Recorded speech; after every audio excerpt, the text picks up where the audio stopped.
What's up, everybody? Welcome to the opening bell of the NFL Stock Exchange, episode 2. Trevor Sikkema here with Connor Rogers. Glad you guys survived episode 1 and felt the need to click on episode 2. I guess that means, Connor, we didn't do too bad. We didn't scare the people off too much, right?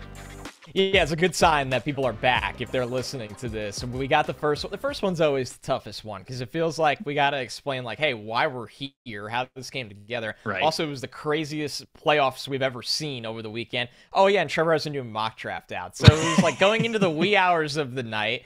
It was crazy. It's awesome. But now today we're going to be a little bit more focused and dialed in on what's going on with the GM and head coaching search around the league. Yeah, right. I mean, now that when you were saying that, I was like, we say that people tuned into the second episode, but I guess at this point, we don't know if that's the case. So maybe we're that, hey, if a tree falls in a forest, if you just record a podcast and there's nobody there to listen to it, doesn't matter. But we're here. We're talking about it anyways. If you guys missed it, we did do a mock draft episode for episode 1. You can check that out really anywhere that you're listening to this podcast, as well as you can see our faces reacting to all of the picks and all the conversations that we had by going over to YouTube, PFF's YouTube.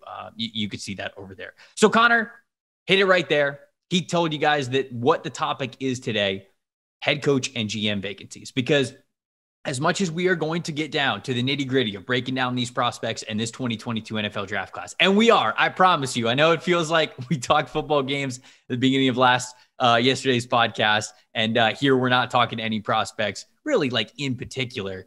This obviously matters. Who these teams are targeting for their head coaches, for their general managers, is going to go a long way into what they're going to do in free agency and ultimately what their team needs are and team tendencies once the draft rolls around. So we're going to give you guys kind of a summary, at least to this point, as we are recording the podcast, which is Monday afternoon. So who knows? News could break between when this podcast is recorded and when it drops. But we're going to tell you all about which head coach vacancies are targeting which guys, some GMs that might be into the mix. And then Connor and I are going to give our top 2 or 3 candidates, at least all for head coach, for all these vacancies that we like, that we would want to see moving forward. So Connor, I will leave it up to you. I'll give you the floor. I will give you the honor.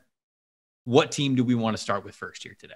And I'm not saying this just because I'm down the street essentially at this point from their facility, but we start with the Giants because they have a GM, Trevor, right? It's one of the rare teams that it's like, okay, well, this is the only movement that we've seen. Now, before we get started, I think a lot of people will notice this. It's no secret, and I've heard some buzz about this, that the NFL actually really wanted teams to slow down this process this year, and it's not surprising as we sit here 2 weeks since a lot of guys were let go, that there has not been hires. Usually by now, the hires really come together quite quickly. And now we're looking at things and going, wow, it's already been a couple of weeks. And we're sitting here staring and seeing a lot of second interview requests come in today as you and I were getting ready to record. But some teams still need GMs. And some teams, like the Bears, are doing this dual process of second round head coaching interviews, but hey, we also still need to find a GM. So there's a lot of mystery this year with the delayed process. But the bonus is, that there is a lot of due diligence being done here. So with the Giants, let's start with the obvious, right? Yep. It's Joe Schoen's brought in. He comes from Buffalo. It's easy to draw the conclusions that Brian Daboll, the Bills offensive coordinator, known as the key developer of Josh Allen, is the head, the favorite here, the safe favorite. Daboll was in the mix for jobs last year. A lot of people, including myself, thought he would get the Chargers job. It was a bit of a surprise when he didn't. Yeah. Going from Allen to Herbert made a lot of sense. And I understand going from Allen to Jones and maybe quarterback of the future, TBD, might not be as enticing. But with Schoen in place there for the Giants, Daboll is the front runner for that job with to me, the runner-up, because before Schoen was hired, ownership and a lot of people at the top really like Brian Flores, a guy from Brooklyn. Brian Flores would like to be with the Giants is what I've heard. But right now, I would say Daboll, this is his job to lose. Where is your head at with this franchise right now? Yeah, so I mean, I'm sort of in the same corner as you, and I mean, if I'll just go down the list here and look at the names that they have completed interviews with for head coach. Lou Anarumo for the defensive coordinator from Cincinnati Bengals, Brian Daboll, the offensive coordinator for the Bills, Brian Flores, obviously the former head coach of the Miami Dolphins, Leslie Frazier, who is the DC of the Buffalo Bills, Patrick Graham, who is the Giants defensive coordinator, and a name that's really been floated around. And then the last one that I have here on the official list is Dan Quinn, the defensive coordinator for the Cowboys, but also used to be the head coach of the Atlanta Falcons too. I think we're in the same spot in Daboll. It would be my number one for this. And I think even beyond what Daboll has been able to do with Josh Allen, the continuity between head coach and GM is so important, right? You cannot sit here and have a divided staff, especially with the draft. It just rarely works out. And it is wild to me, Connor, how common this is. I cannot believe how common it is that things like that happen. I mean, we hear stories about what happened in Las Vegas or Oakland to Las Vegas, where Gruden's basically making the first two picks in rounds 1 and 2. And then Mike Mayock has day 3. Like what? Like, so you're telling me this team goes in with like 2 different big boards? You know, we've seen clips from last year's draft when, who was it? It was Milton, right? That the Philadelphia Eagles drafted, and yes. they showed the footage of Howie Roseman like super pumped up about it, trying to give like fist bumps to everybody, and nobody was having it. It's like Roseman was the only one who wanted that pick, and the whole rest of the room was pissed. I mean, if there was context that I missed with that, I'm sorry. Tweet at us, and we'll learn the extra context. But I say all that to say I love Brian Daboll as a coach. I think that's why he's my number one, because one, he checks you the box of what you're looking for. He's been through head coaching carousels before. He interviewed, like you said, last year. I think he's ready for a head coach gig, especially what we've seen from the Bills now, consistency with it over 2 straight seasons. And that chemistry between a head coach and a GM, I think, is paramount, especially for a team like the Giants. It's really an important part of the rebuild. The other names that I had, Brian Flores, I have him on here as well. I think that a strong-minded head coach would be really important for where the Giants need to go. I think that they definitely need that. And then my other one that I'm throwing in here, they didn't interview him, but this is kind of just my top 3. Nathaniel Hackett, the offensive coordinator for the Green Bay Packers. And the more I learned about Hackett throughout this process, I'm going to say his name a lot here in top 3s, because it seems like he's going to be a really good fit for a lot of teams. Guy who's gotten to work with Aaron Rodgers. He's a football lifer. His dad coached for 42 years in college in the NFL. He's had such a long career as a coach. And even though he's not the play caller in Green Bay, Matt LaFleur is, when it comes to the red zone, the really important downs, getting 7 instead of 3, he often leans on Nathaniel Hackett for which plays and which packages to build for different teams when it comes to red zone week in and week out. And the Green Bay Packers have had a lot of success in the red zone. And so that kind of tells me enough of where this guy's got a good enough idea of coming up with a game plan. And even though he's not the one calling plays at this current stop in his career, he would know how to do it. He would know how to orchestrate the right offense. And so he's another candidate I'd like to see in New York, even though it doesn't seem like that's happening because they haven't interviewed him.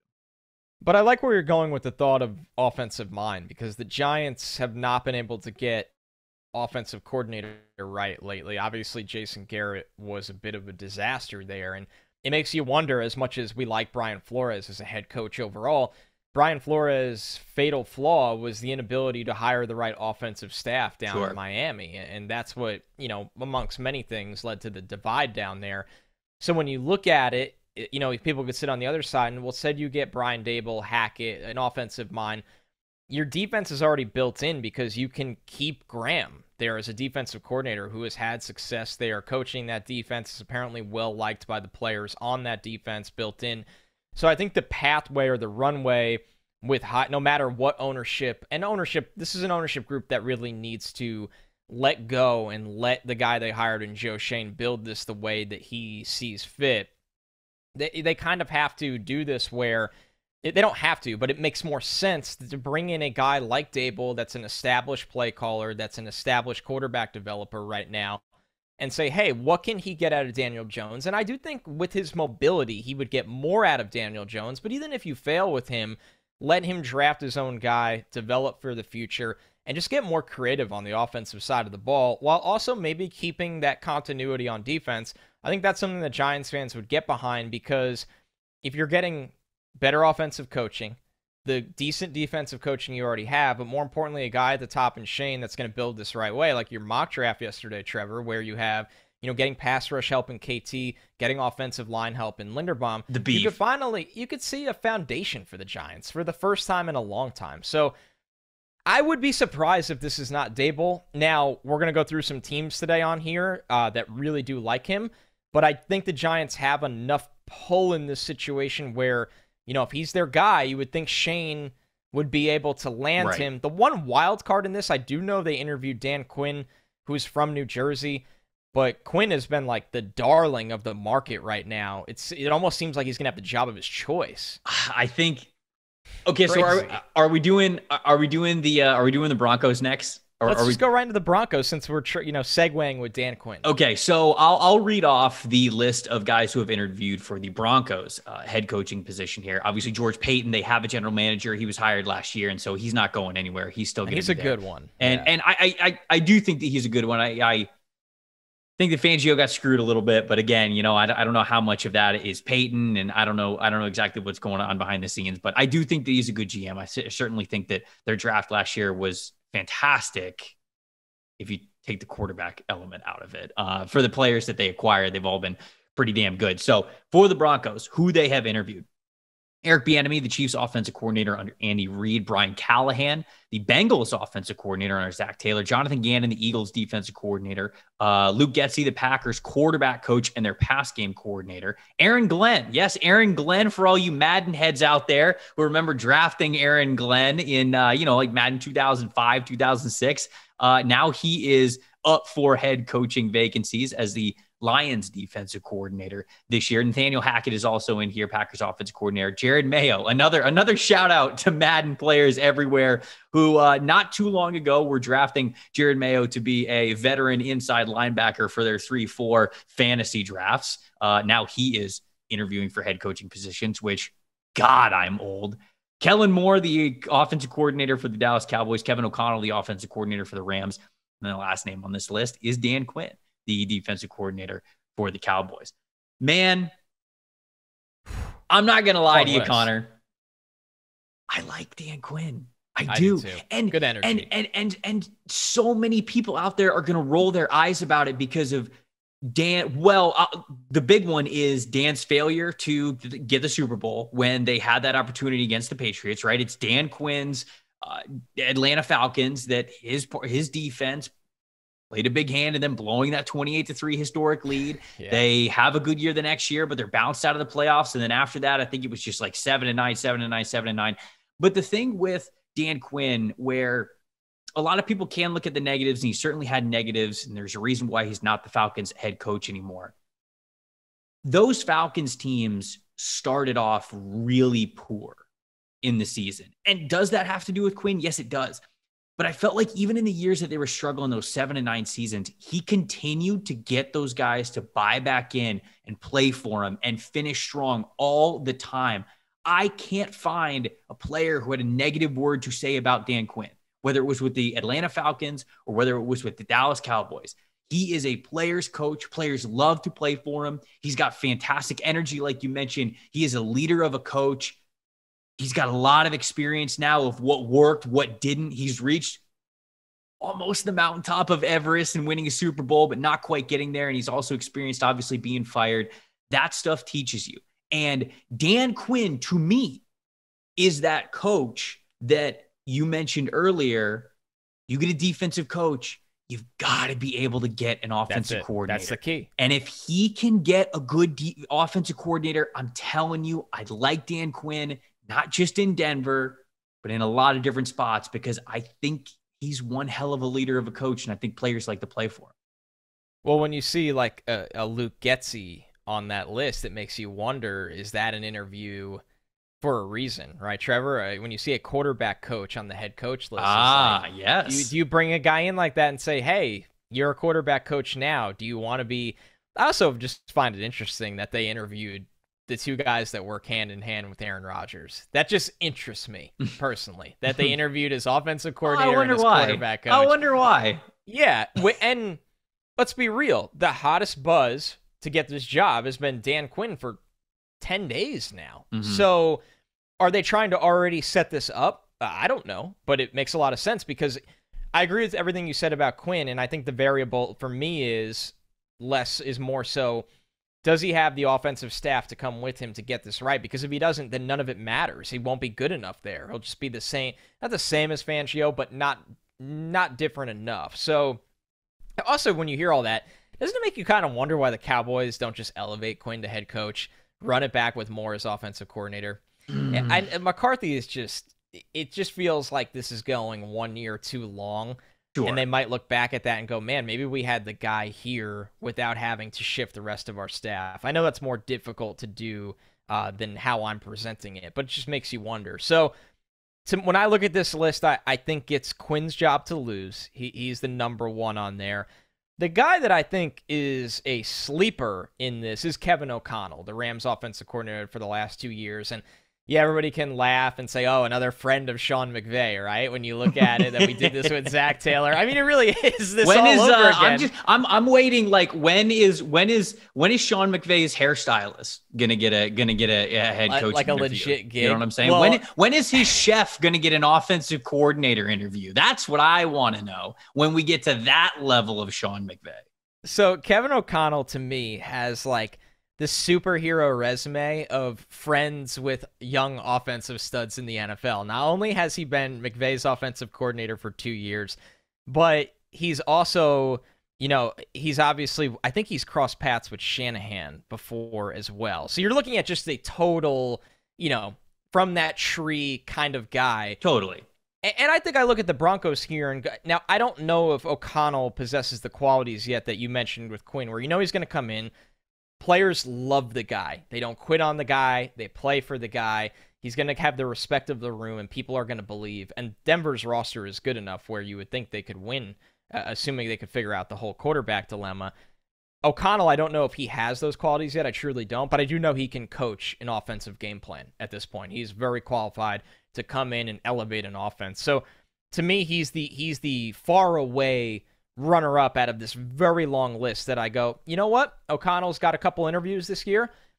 Not quite positive he gets one this year, but could be one of the hottest names in 2023. Man, O'Connell is one of a handful of these coaches that is young, man. I mean, DeMeco Ryans is somebody that we haven't brought up yet that I know we're going to bring up. He's 37. O'Connell's 36. Yeah. Mayo is 35. Like, these guys are young. The NFL is trying to dip into, and you know what? I was thinking about it because in my top 3 list for a lot of these teams, I didn't go with a lot of these young guys as in my top 3. You could throw Kellen Moore in there as well. He's in a couple of them, and we'll get to that. But I wasn't super heavy on some of these younger guys because I'm like, man, they're so green. Like even if you think they have a really bright future, and look, if you think they're the best for the job, we're not the ones interviewing them here on this podcast. If those who did the interviews were blown away, think they were very prepared, understand the game the way they need to, can be a leader of men, if you will, in that locker room, and when things go well, when things don't, how they can be in the front with their hand in the front office as well as their hand on the practice field. Like, if you believe is that guy, go do it. But man, it's just experience and serving your time definitely has a place and is definitely a teacher, and it's hard to replicate that. So you really have to be a special kind of ahead of the curve coach for you to be that young, or at least be as inexperienced as a lot of these guys are for even the success that they've had, and turn that into a successful head coaching tenure right away. So man, I looked at a lot of these younger guys, and hey, hats off to the NFL, I suppose, for not just retreading some of the coaches that didn't really work. They are doing what a lot of us ask them to do, and that's take a chance on some of these up and coming guys, and at least they're getting interviews, right? And so I think that's a decent thing to remember here, is that while even people, like me, could look at some of these guys and be like, man, they're too young. No way they can succeed as a head coach.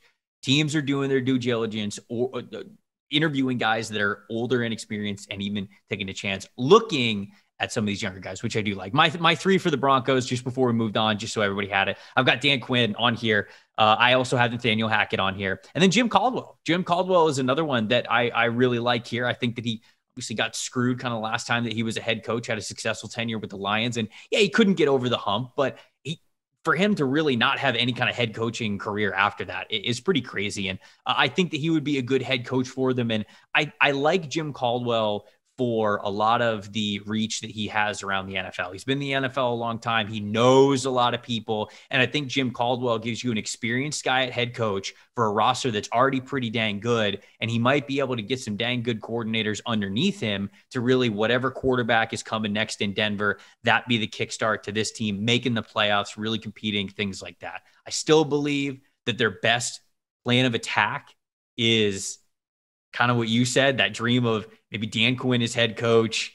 Maybe you're getting Getsy, or heck, maybe even you get Nathaniel Hackett. Aaron Rodgers. Maybe you even get Nathaniel Hackett to come over and you say, hey, man, you can call plays. Like, I know you're offensive coordinator with the Packers right now, but you don't call plays. So you can come over to Denver, you can call plays. And that is a little bit of a promotion. And of course, Aaron Rodgers really likes Nathaniel Hackett. He speaks very highly of him. That might go into the luring him in, baiting Aaron Rodgers to maybe leave Green Bay. So I still think that's the pipe dream, but those are the quarterbacks I like. Or let me get your three officially before we kind of move on here.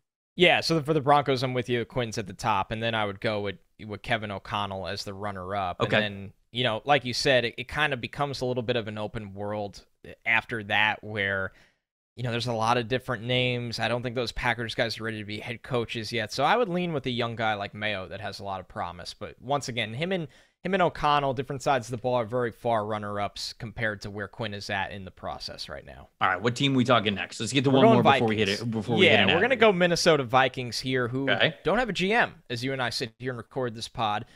But they have been...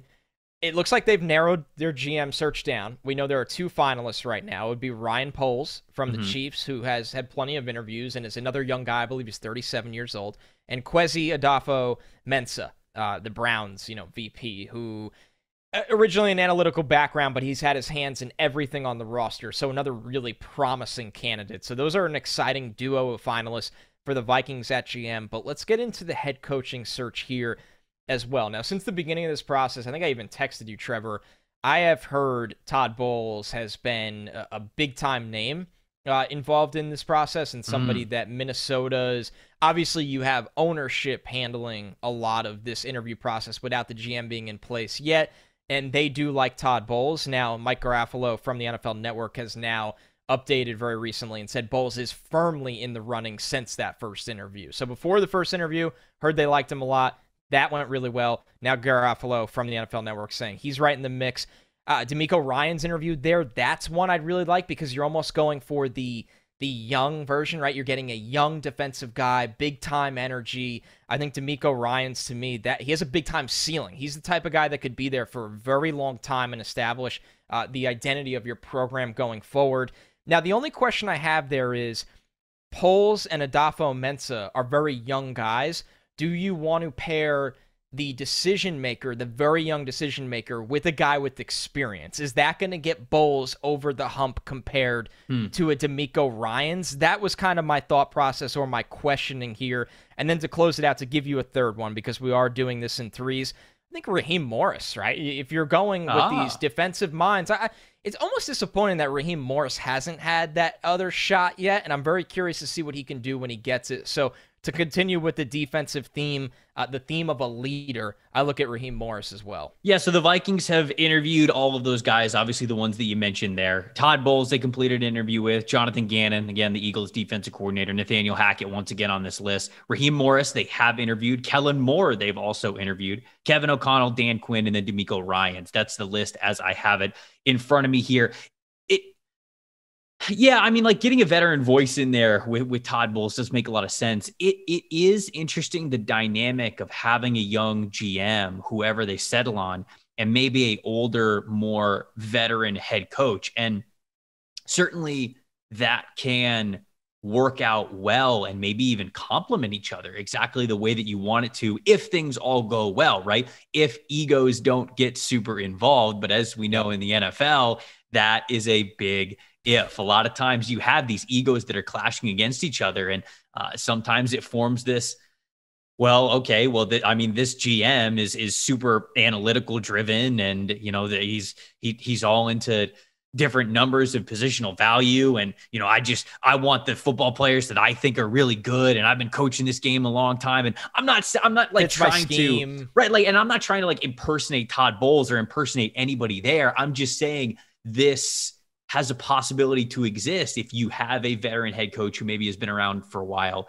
and then a really inexperienced, maybe first-time general manager who's learning the ropes for the first time, especially if they're if they're really cutting edge kind of a GM. Sometimes, as we've seen, that might rub certain coaches the wrong way. And you're hoping that you're not making the wrong hires in that regard. Again, going back to what we were talking about with the Giants, continuity, Trevor, very important. Not to cut you off, but I have the perfect story about exactly what you're saying, and something I think Bowles probably learned from his go around. When Bowles was here with the Jets, there was a lot of trust lost between him and Mike Maccagnan, because Bowles was a guy that really pushed hard for Darren Lee as a first-round pick, and that was a total miss for the Jets.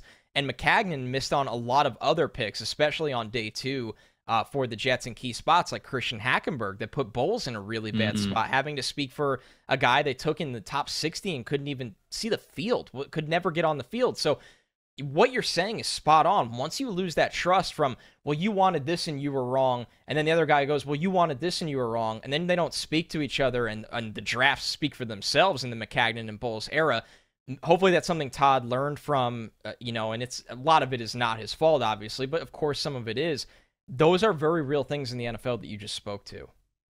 I mean, it would be funny if, let's say, Ryan Poles gets the GM job and DeMeco Ryans gets the head coach job. You got a 36-year-old general manager. You got a 37-year-old head coach, and Kirk Cousins is 33, about to be 34. So it's like the guy who's playing quarterback for you is basically the same age. Like, you basically were in the same like high school group. It could have been like a freshman and a junior and a sophomore. So it is kind of crazy when you put it in those terms. But my 3 for the Vikings, I think you kind of have to have Bowles in there. As somebody who watches a lot of Tampa Bay Buccaneers football, I love what Bowles has done. I think that he can be a defensive guru. He's so smart with defensive things. But then, you see what we saw this past weekend against the Rams, where it was like, hey man, all you gotta do is not blitz. That's all you gotta do. Especially on the last drive. Just don't call a blitz. And Bowles like, nope. That's what I do. And so that worries me about Todd Bowles. I am not opposed to Todd Bowles getting another shot at head coach. And I'm also not opposed to Raheem Morris. Speaking of Buccaneers defensive guys, Raheem Morris got the job back in Tampa Bay in 2009. He got the job back in I think it was 2009. We were in high school. Now I got to look it up here just to make sure I have the dates correct, because Raheem Morris is only 45 years old right now. He got the Bucs head coach job in 2009, right? So that's 13 years ago. The dude was like 32, 33 years old. And the reason is because they were coming off John Gruden, and the ownership basically wanted a scapegoat head coach. And they said, will you do whatever we want to do? And Raheem Morris was like, this is my chance to be a head coach in the NFL. Sure, yeah, I'll do it. I'll take the job. I'll do whatever I can. They overachieved with a terrible roster, going 10-6. And then ownership and the general manager told him, I remember this story because I wasn't covering the Bucs at the time, but I remember somebody telling it to me. Raheem went to the general manager at the time. Oh my gosh, his name is completely slipping my memory. I can't remember. I'll remember at some point. They go to the general manager and they go to the owners, and he says, we went 10-6, and it was an absolute act of God that we went 10-6. I cannot replicate that again with this roster. You have to give me funds. And they said, nope. And then the Bucs tanked the next 2 years, and Raheem Morris was out, and then they hired Greg Schiano, and then he was out, and then they hired Lovie Smith, and then he was out, and then they hired Dirk Cutter, and he was out, and then, it was just a terrible process the entire time. And I think Raheem Morris got screwed. I really do. At that point, he was no older than some of the oldest veterans on the team. They put him in a terrible spot. And ultimately, I would love to see Raheem get another chance. Now, is it going to be this stop? Who knows? But I would love to at some point. All of that to say, that was Mark Dominic, by the way. Mark Dominic, thank you. It was good. That was going to drive me insane. Bucs fans are screaming at me on the other side of this podcast. My three forgettable era. I've tried to repress my guy. You've had much better times. So I think Todd Bowles has to be in this mix. I also think that if Todd Bowles is in this mix, Dan Quinn's got to be in this mix. Both these guys were interviewed. I think this is a spot that does make some sense for DeMeco Ryans, especially if you want to go youth movement in the front office. I think that has a chance to really slingshot. Now, could it crash and burn? Maybe so, but for as highly as a lot of these guys, even these younger guys are spoken of, I like the young connection there. I might like that the most, man. Pairing one of those young GMs with a really young head coach in DeMeco Ryans, let the youth movement thrive in Minnesota. It could be totally different than what it's been. And then, of course, common theme here, I'm throwing Nathaniel Hackett's name into it because because it's huge. You've got to get the most out of Kirk Cousins. You've got that contract right now. You can't get out of it, certainly for the short term. So why not try to bring a guy in there who knows what he's doing with quarterbacks? And, he knows Kirk well. I know he's not sitting there studying him like a defensive coordinator, but Vikings, Packers. I mean, he sees Kirk. He knows Kirk. He knows all that. So before we get into the other teams, got to remind you guys out there that right now you can get 25% off any PFF subscription if you use the promo code NFLSE. That's the acronyms for this show, NFLSE. What do you get with the PFF subscription? I'm glad you asked. You get all of PFF's locked content. You get the betting dashboard for the playoffs. You get the player props. You get the NFL Green Line tool, which is all sorts of betting things as well. You get the NFL draft guide. You get the fantasy draft guide and so much more. Support this pod by using the promo code NFLSE for $25 off any sub, either an Edge or an Elite over at PFF.com. Also, New Year's here, and because the NFL Stock Exchange, we know, has the best listeners of all of the PFF podcasts, we want your help to create a list of what PFF should build for you. That's what we're trying to do here. Email us at contact@PFF. That's contact@PFF with the answers to these two questions. You listening? What feature do you love most about PFF? Whether it's Green Line, whether it's the mock draft machine, whether it's the fantasy guide, whatever. What do you love the most about PFF? And then what do you want to see from us? What are we not doing that you would love to see, or just a little improvement on something that you're already taking note of? We would love to hear from you. Tell us which podcast sent you when you email them. Let them know the NFLSC sent you. That would really help us out. But like I said before, if you don't have a subscription yet, use the promo code NFLSE. You'll get 25% off, and it would really help out this podcast. Where are we going next? Ad read was so good that it makes me want to buy a subscription, and I don't have to because I technically work here now. That's how promising it was. Let's go to Las Vegas, baby. Wait, they give you hold on. Wait, they give you a free subscription? Oh boy, I just let the cat out of the bag. Trevor's been there for 4 months, and they're like, guess what? No, we're just playing. But for real. All right, the Raiders here, Trevor. The rundown of their GM search, which definitely came as a little bit of a surprise. I think things went down a little oddly, the way Mike Mayock was let go. There's a lot of conversation that Mayock wasn't responsible for a lot of Gruden's bad picks. However you want to view it, it's a new era in Las Vegas. They have on their GM search list Dave Ziegler from the Patriots, their director of player personnel, Trey Brown, Bengals scout. Don't forget the Bengals don't exactly have the biggest scouting department. Right. Champ Kelly, basically the smallest. Yeah, they outsource a lot of scouting. That is very real. Champ Kelly, the Bears assistant director of player personnel, and Ed Dodds, one of the hottest names in the scouting world for the last 2 years, the Colts assistant GM. Does Dodds want to leave? So I think we should get into this. Yeah, it doesn't feel like Dodds wants to leave. It feels like we're just going to bring his name up all the time. What do you think? What are you hearing? Yeah, is this a bit that Ed Dodds? Yeah, right. Like I don't know. He's been on names to know for me since I launched Stick to Football, and now I'm doing an entirely new draft pod half a decade later. We're still talking about Dodds is still on the names to know. So, all right. So Dodds, huge hand in a lot of the masterclass drafting in Seattle. Obviously goes to be Ballard's right-hand man with the Colts. We've seen how they've turned around that roster. And now, once again, he pulled out of the Bears search, which, maybe he just said, maybe he didn't like what he heard or from owners. Maybe he felt like he wasn't getting the job. Who knows? I think, and this is dangerous, what I'm about to say, I think this one's different. I think there's something here that you cannot inherit or just naturally go develop somewhere else, and that is the nostalgic part that Dodds started as an intern with the Raiders organization and knows the ownership group obviously really well. How awesome would that be? It's like a story that writes itself. How sick would that be? Yeah. You started your football journey as an intern for one team. Oh man, and then you're the GM. That's fantastic. It's amazing. Awesome. It's amazing. So I look at this one. I think honestly, Trevor, the Raiders really go two ways right here. If they go with Dodds, who I consider the favorite, and I really think this one is real, even though he's been running this bit for a long time where he goes, I'll interview. Just kidding. I'm not going there. It's like when a college coach is like, yeah, maybe I'll jump to the NFL, maybe. And then the 7-year extension. And then the boosters are like, fine, here's an extension. Yeah, and everybody's like, why did you extend this guy? You just gave him an extension last year, and he's got like 14 years left on his contract. Master ploy.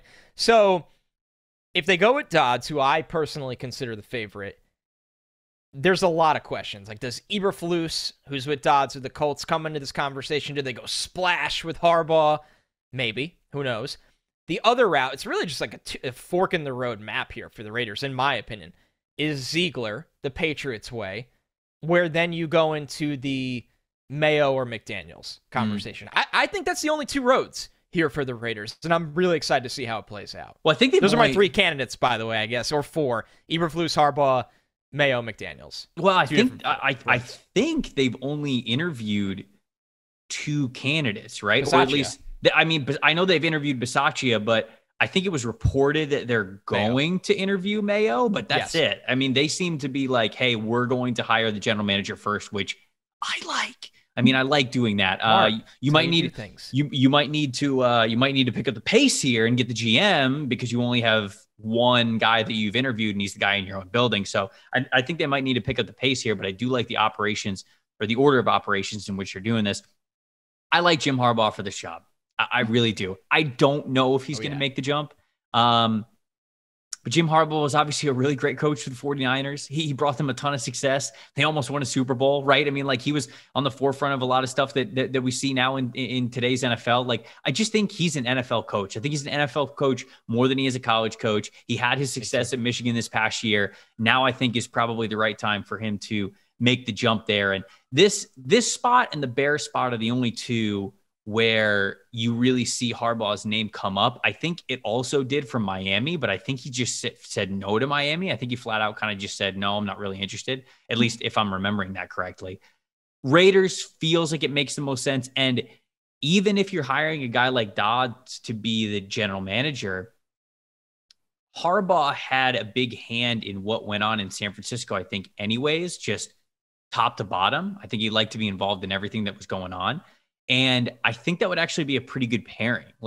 Dodds' scouting eye going along with how the experience of Harbaugh as a coach. And I think that could work really, really well. Now, like I said, egos involved and things like that. But I think that could be a decent pairing if they go with Dodds and they bring in Harbaugh. The other names that I'm bringing to the table, Doug Peterson is actually one of them. He has not interviewed for this job. I don't know if he's going to interview for this job, but Doug Peterson is an experienced head coach, knows what it takes to win. I think got screwed over a little bit when he was in Philadelphia. And I think he would be good at whatever in a handful of spots. I think this is one of them. So I think that he should be a candidate here. And then honestly, man, if they're not making too big of a change, I don't hate bringing Rich Bisaccia back. And that's almost out of just straight up respect for how much of a nightmare this year has been for the Raiders, whether it was the Gruden thing or the Henry Ruggs thing or moving on from Damon Arnett or whatever it was. The Raiders just could not stop being in the headlines for the wrong reasons this year. And Bisaccia was still able to get that team.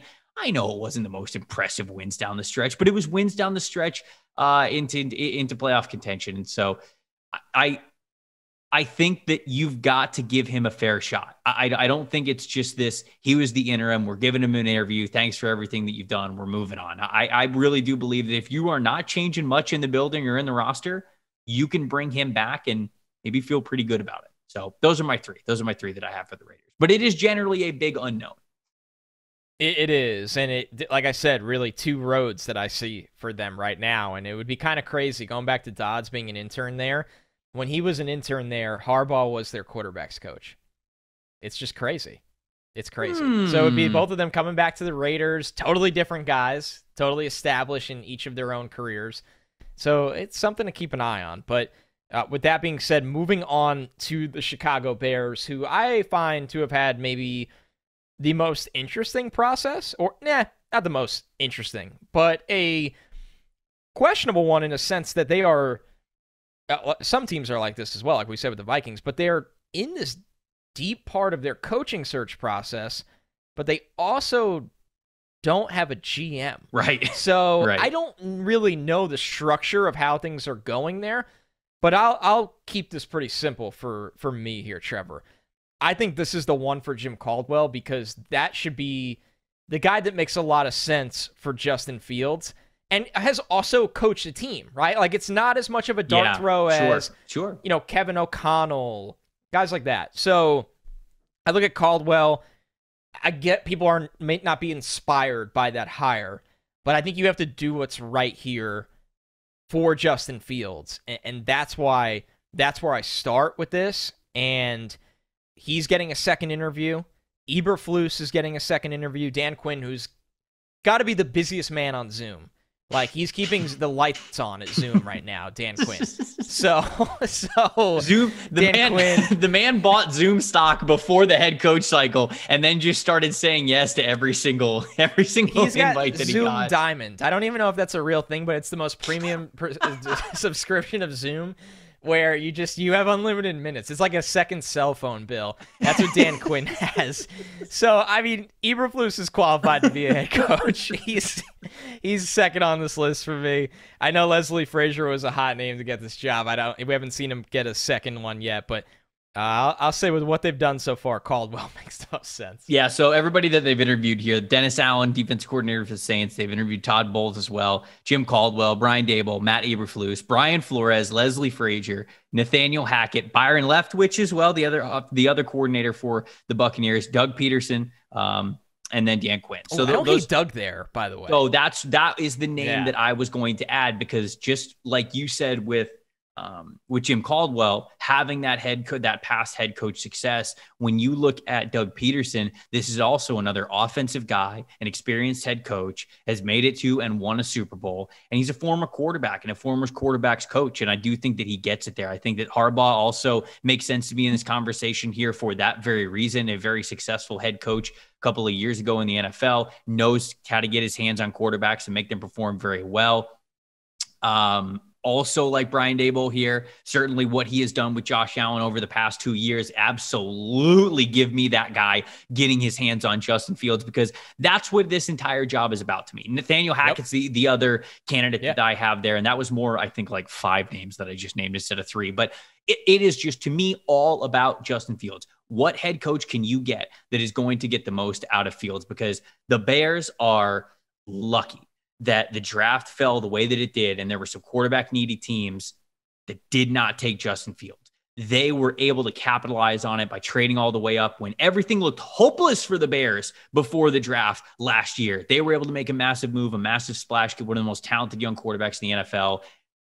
Take the next step. Get the quarterback that's going to be able to work with or get the head coach that's going to be able to work with your quarterback the most. I think it's either Brian Daboll, Nathaniel Hackett, Doug Peterson, Jim Harbaugh, or maybe Jim Caldwell as well. You got to make sure that you nail this next hire for Justin Fields' sake. Yeah. This is one of the biggest hires that the Bears can make in recent memory of their entire franchise. So, yeah, I'm with you there. Daboll would be at the top of my list for them. I just don't, and I don't really understand this, but I don't see him going there. And that surprises me when you hear him connected to the Giants, not as exciting of a quarterback situation. You hear him connected to the Dolphins, not as exciting of a quarterback situation. And he would make sense to me going to Chicago, working with Justin Fields, obviously all the physical tools in the world. But it just doesn't seem like, I haven't heard that one is realistic, but I think that would make a lot of sense. And speaking of Brian Daboll, this is where his name is going to come back into the cycle as we start with the Miami Dolphins. I have heard that he's their favorite. It's been that for a while. I don't know if they are going to win the battle to get him against the Giants or maybe a surprise team. We just said the Bears. I think Daboll makes sense for the Dolphins in a way that you're committing to Tua. You're looking for a guy that can get the most out of the quarterback position. Yeah. You're going an entirely different route than what you just did with Flores, which was a bold firing in the first place. Now, if they can't get Dable, it becomes really interesting. Albert Breer of SI said Vance Joseph is in the mix with his history there. If Dable went to the Giants, Vance is in the mix. I don't really like the idea of firing Brian Flores to hire a defensive guy that is a good coach, but is also has a good relationship with the front office. And that's good, but is that blinding them to the reason why you're hiring them? I don't understand the process. Right. So here's who I like, Trevor. We went through Dable, we went through Vance, obviously respectable candidates. I like Mike McDaniel the best for them. Oh, and that is a name that has not interviewed anywhere else. He is someone who is the orchestrator of the 49ers run game right now. He is a very, very bright guy, a very bright young guy. Players love him. He is known as one of the smartest people in the entire NFL. And if you made this bold decision to go fire Brian Flores, then you have to go the other way. You fired Flores because it feels like there was a divide there on Tua. And we know Tua does have limitations.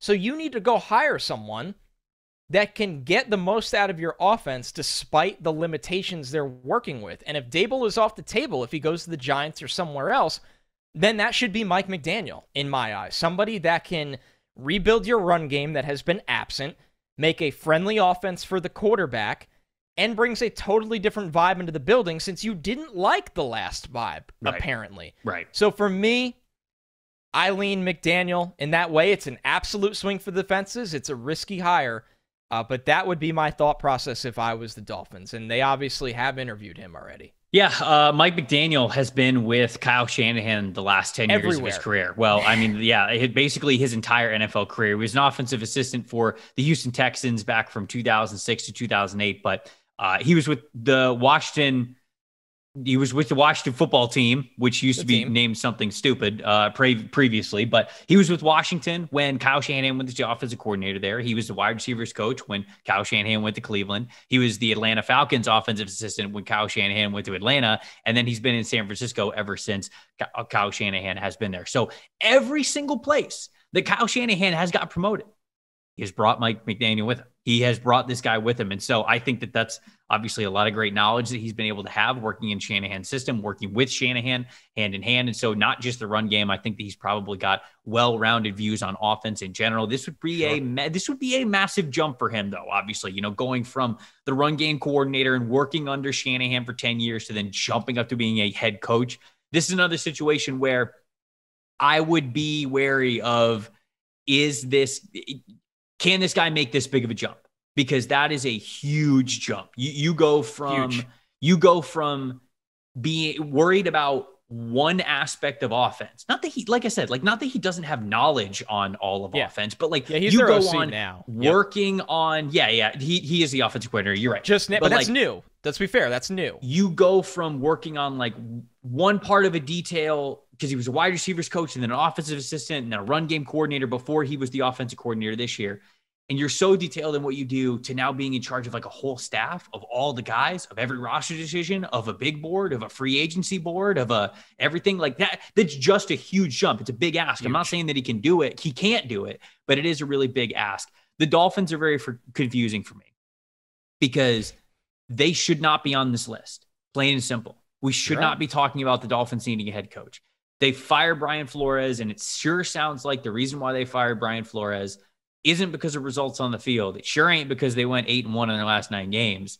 It's because he didn't gel with Greer, it feels, and the ownership and the Miami Dolphins. And it seems like Tua. They were, and Tua obviously, but Tua is just an entire other bag to open up because if Tua doesn't pan out, everybody's gone anyways. It doesn't matter. Yep. The whole thing's going to, if Tua is awful next year,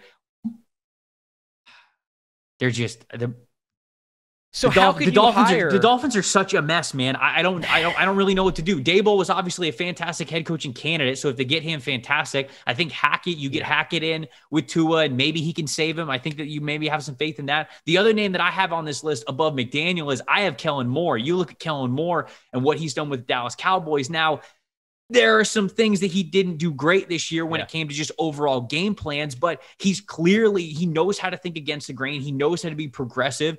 He's had a top 6 DVOA offense in 2 of his 3 seasons of being the OC there in Dallas. So he's obviously played super well with Dak. He's gotten a ton out of Dak Prescott. I think he can work with Tua Tagovailoa and play things really, really well. So that's ultimately why he's my third. But I just, when you look at that Dolphins situation, it's so hard to have a lot of faith in whatever's about to happen, because it's tough to have faith in the guys who are making the decision to hire this head coach, really. You're right. Tough. What they have to do essentially is, if they're not going to go, if they go the defensive route, I throw my hands up and I give up. If they go the young offensive guy, the McDaniel, Hackett, Kellen Moores of the world, you have to do what the Rams did a couple years ago when McVay was considered a wild dart throw at the time, but he had Wade Phillips with him, who he said, Wade's going to control the defense and let me worry about the offensive side of the ball, and he's a great presence for the locker room. You need a Fangio or a Zimmer or a real deal DC that he walks into the room and everyone looks at him as the head coach of the defense, or a Bisaccia for special teams, that he's got the assistant coach vibe. I can handle the locker room. I can show you the way on your shortcomings while you're dealing with building this offense and getting the most out of Tua. So I don't know if that's a situation you always want to find yourself in, but they put themselves in that. So now you have to go down that road, in my opinion. Yeah. Tough times in Miami. It's just a lot to take in with what's going on there and how much they believe in Tua and how much they have to believe in Tua, maybe how much they wish they didn't have to believe in Tua.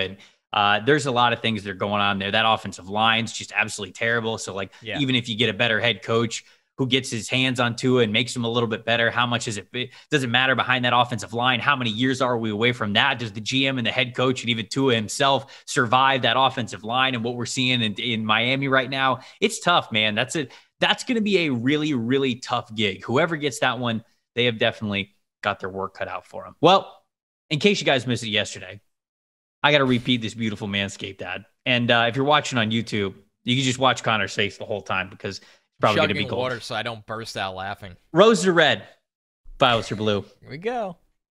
Don't let a wild pube wreck you. This Valentine's Day is just around the corner.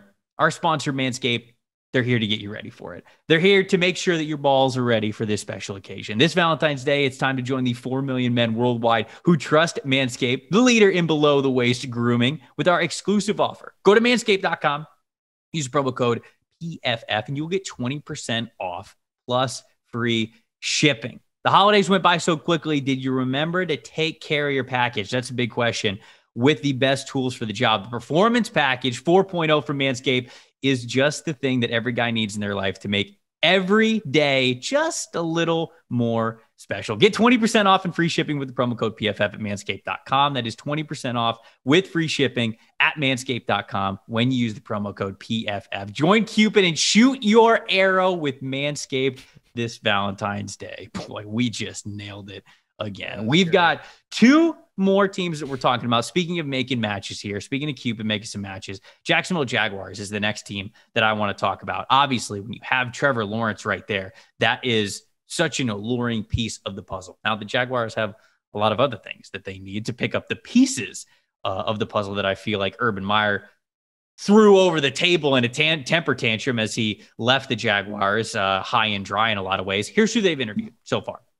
We got Darrell Bevell, who was the interim head coach after Urban Meyer was gone. Todd Bowles, Jim Caldwell, Eberflus, Nathaniel Hackett, Byron Leftwich, and I think that's a guy who seems to be a front runner, at least among fans. Kellen Moore, Bill O'Brien, who was a former Houston Texans head coach, who was in the offensive coordinator of the Alabama Crimson Tide. We've got Doug Peterson and Dan Quinn on this list as well. Connor, who do you like, and what do you think about the Jaguars? This is really a 2-man show for me, and it's both assistants in Tampa. I'm not even going to give you 3. I think it's Leftwich makes the most sense. I think you need a younger offensive guy that can get Trevor Lawrence going on the right path. I think this is a franchise that, in a vital way, I don't make hires based on this thought, but this is real right now with them.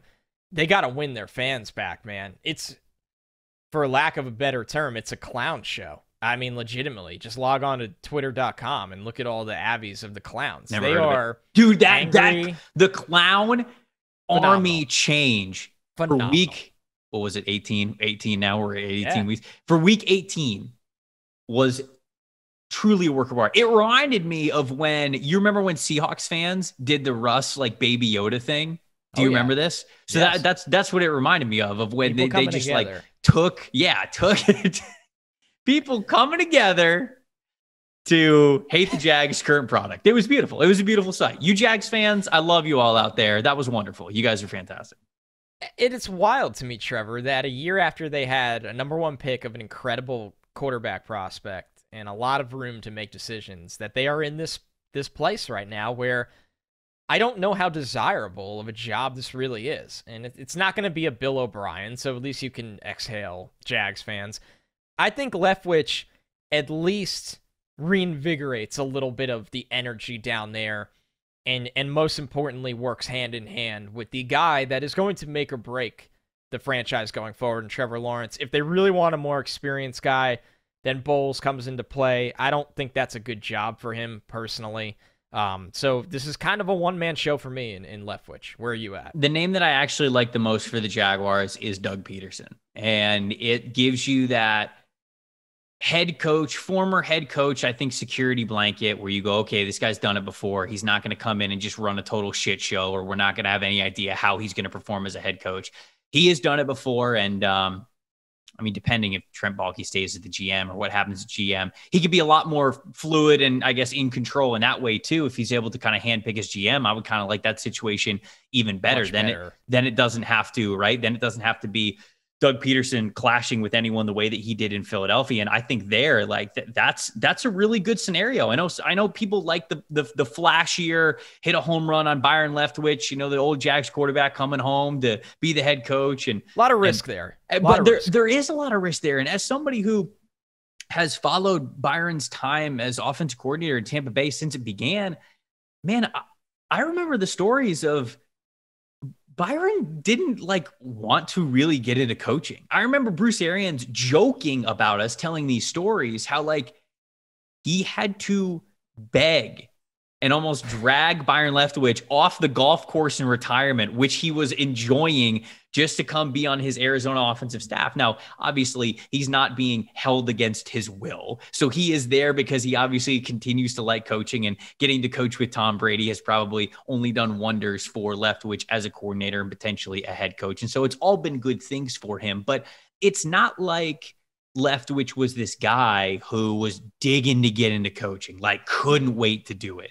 Maybe his mindset after the last couple of years is different. Maybe he is all in on this career now. Maybe this is a new challenge that he wants, to be a head coach, to be in charge of both sides of the ball. But it didn't start out that way. And so for people who are like, yeah, go get Leftwich. The offense has been good. He's obviously worked with Brady. He's going to bring that to Trevor Lawrence. All of those things could exist, but there is also an element of, I don't know, and I'm not 100% sold that Leftwich just wants to be a head coach or just has this burning desire, because, dude, being a head coach is stressful. And I'm not saying the offensive coordinator isn't stressful, but you've got to worry about every single man on the roster. You got to worry about all the coaches that you have under your staff. You got to worry about relations with the owners, with the GMs, it's a lot, and you've got to really want it or it'll totally burn you out. And if Byron is all for that, great, make him a candidate. Yeah. And they would be able to tell that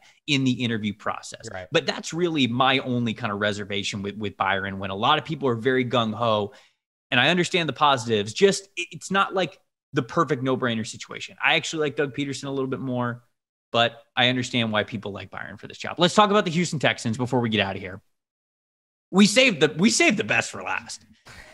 Because if we thought the Miami Dolphins didn't make any sense, mother of God, I don't understand what Easterby and Caserio are doing with the Houston Texans right now. Here's the guys that they have interviewed, okay? Brian Flores. All right, good, right? Respected man. He deserves better. Former head coach. Good. That's good. We like that. Jonathan Gannon, defense coordinator for the Eagles. Okay. I've been a hot head coaching name. Not exactly sure why, but at least, okay, I get that one. That makes sense. Joe Lombardi, the guy that Chargers fans wanted to run out of town for the first half of the season for wasting Justin Herbert's talent. Okay, all right, that's a bit interesting. Hines Ward, the special assistant to the head coach at FAU, and obviously former Powerhouse, Pittsburgh Steelers FAU. wide receiver.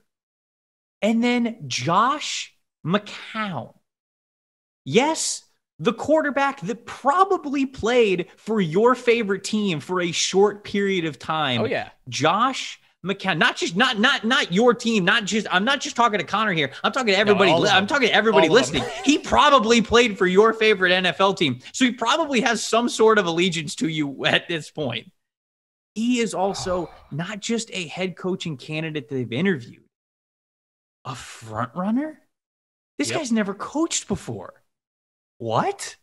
So yeah, that's the Houston Texans.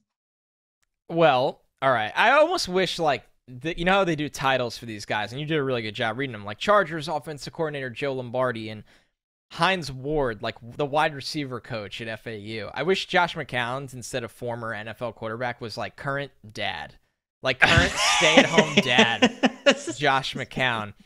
You know, I've been doing a mix year on today's show of like guys I think will get the job and then guys I want to get the job. Like I think Leftwich gets the Jaguars job. I think he's far from a home run candidate is what you would call it, right? And then there's guys like, you know, Mike McDaniel that I'm not sure where he stands with Miami, but I would like him to get that job when you look at their list, okay? When you look at their list.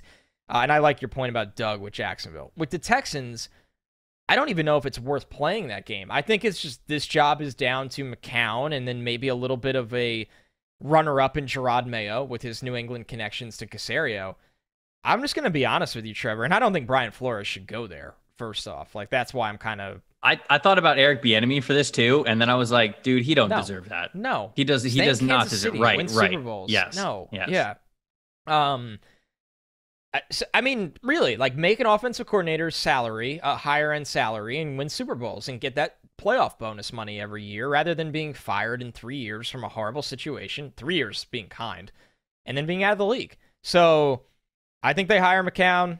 I think Mayo will be in the mix with the New England situation. And I'm sorry, Texans fans, and I think you all agree, this is a sad state this franchise is in. And this search to me, and it all starts at the top. Easterby still being in the building is an absolute joke, an absolute laughable joke. And I loved Josh McCown when he was with the Jets, and he seems like a great dude. Mm-hmm. But McCown getting this job, Trevor, is just that Easterby and the owner are running things just as much as the guy they gave a 5-year deal in Caserio. So, what do you want to say about them anymore? Like, I'd love to sit here and tell you, I'd love to see Doug Peterson or Brian Flores actually turn this into a serious franchise. I would be shocked if that happens. You know what would be funny is Josh McCown getting this job, and he's older than D'Amico Ryans. He's older than Gerard Mayo. He is older than who's that? Kevin O'Connell. He's older than all those dudes. He's 42. But you know what's funny? He was on the Texans team last year. He was on the Texans team in 2020. He was playing football. It's weird, dude, man. You know what it's like? It's weird. It's weird. It's like if we're doing this podcast, and then like next week you heard that I interviewed to be the CEO of Pro Football Focus, and you're like, Connor's been here for a couple shows. Damn, man. Maybe co-host. Maybe you could get me a premium subscription finally. Maybe you can help me out. I'm kidding. They've given me one. Everybody calm down. Yeah, you're gonna have a lot of serious angry. But that is that's a really good analogy. You've been here for like 2 weeks, and then Collinsworth calls you up and he goes, "Hey, Connor, that was a really great episode 1. Do you want to come run the company?" And McCown might end up being a good coach, but it's an awful process. It's an awful process. It makes a mockery of the process of hiring in the NFL. It does, and yeah, you don't want to sit here and be like, oh, you got to pay your dues, because like I don't think that's true either. But I agree. If you're good, you're good. Okay, there are 32 of these jobs in the world, right? And it seems like they're not really treating that with very much respect at all. And I guess they probably think they really are. I think they think that they're probably really outside the box, that they're progressive, that they're going out to get the guy that no one's even considering, that makes them look like geniuses. Maybe it will. But from the outside looking in, especially the things that we have seen from the Houston Texans over the last 2-3 seasons, why believe? It's hard to believe that that's the right move. It's hard to believe that they're going about this the right way and not the other way around, which is, you're interviewing Hugh who? You sure you should have the power to be able to do this? We'll see. We'll see how it plays out. There's a lot of head coaching vacancies that are going to get filled over the next couple of weeks that we're obviously going to cover here on this podcast. And we're going to be able to spin a lot of this more towards a draft angle, because I think we spoke a little bit about guys' backgrounds, where they're coming from, some of what they do best, whether they're offensive, defensive coordinators, what we think the focus of each team would be if those guys got those head coach jobs. But as we see these things come official over the next couple of weeks, we're really going to dive into, okay, Matt Eberflus is the head coach here. This is what this means. This is the defense that he's been running the last couple of years. These are the players that I think are really going to be strong on the current roster. Here's some areas that I think they're going to attack. We're going to be able to do that with all the head coaching hires that we see over those next couple of weeks.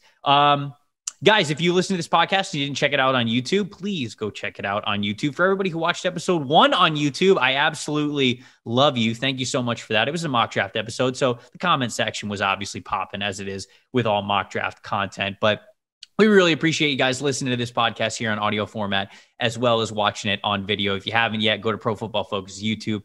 Smash that subscribe button, just like you did for the podcast. We would really appreciate that. On Thursday's episode of the show, because we're taking a little break, the format here is Monday pod, Tuesday pod, and a little break on Wednesday, and then we get you a Thursday pod. We're going to be doing a positional preview. So Connor and I wanted to do these for all of the positions: wide receiver, quarterback, running back, tight end, edge rusher, interior defensive lineman. And what Connor and I are going to do is we are going to really get into that scouting portion of what this show is all about. We're going to give you our top 5 as it stands today for each position. This week, we are starting with wide receiver. So Connor and I are going to highlight the strengths and weaknesses of the class, how strong we believe wide receiver is going into the 2022 NFL draft, some guys that we really like, some guys that maybe are just outside of our top 10, how deep we believe it is. And then we're going to give you our top 5 wide receivers. And we're going to use that as a base moving forward to when we have these all-star tours, right? Like Shrine and Senior Bowl. When we get the combine results, when the pro day circuit comes out, when we just have time to watch even more tape on these guys, we're going to be able to tell you, hey, I had this guy number 4 in my ranking. I didn't love how he performed at the combine. He's a little stock down for me. He's outside the top 5 now. Or we're going to be saying like, hey, I had this guy as like wide receiver 12. Loved the tape. The more I dug into it, loved how he tested at the combine. This guy's a stock up player. He's now in my top 5. And yeah, like I said, Connor, we're starting with wide receiver for the positional previews on Thursday. What better position group to start with? I mean, it's a pretty loaded group. Again, maybe it doesn't have a Jamar Chase, but it has a lot of first-round talent. And then it's really hard to divide these guys up, especially when you get into the day 2 kind of receivers and varying how you separate them. So I think it's the perfect position group to start with. Obviously, Thursday's show will be much more hardcore draft, right? I think we did that on Monday to debut. I think today we looked at the NFL offseason, and that's all going to heavily impact the draft. So that's something Trevor and I are always going to cover. We're going to look at GM and head coaching hires. We're going to look at free agency signings. We're always going to tie that into the show with the wide lens. But Thursday, super hardcore draft. What better position group to start with? It's deep. It's got star talent at the top. And I guarantee 90% of your favorite teams should be looking at these wide receivers. You're not set at wide receiver. So I'm pumped, man. It's going to be an awesome show. Rarely am I ever going to look at any team in the NFL and say, yep, they're totally set at wide receiver. This is the aerial age. Go score points. Go get these playmakers. We're going to be telling you everything you need to know about the 2022 wide receiver class. I'm Trevor Sikkema. That's Connor Rogers. Thank you guys so much for listening. We'll see you on Thursday.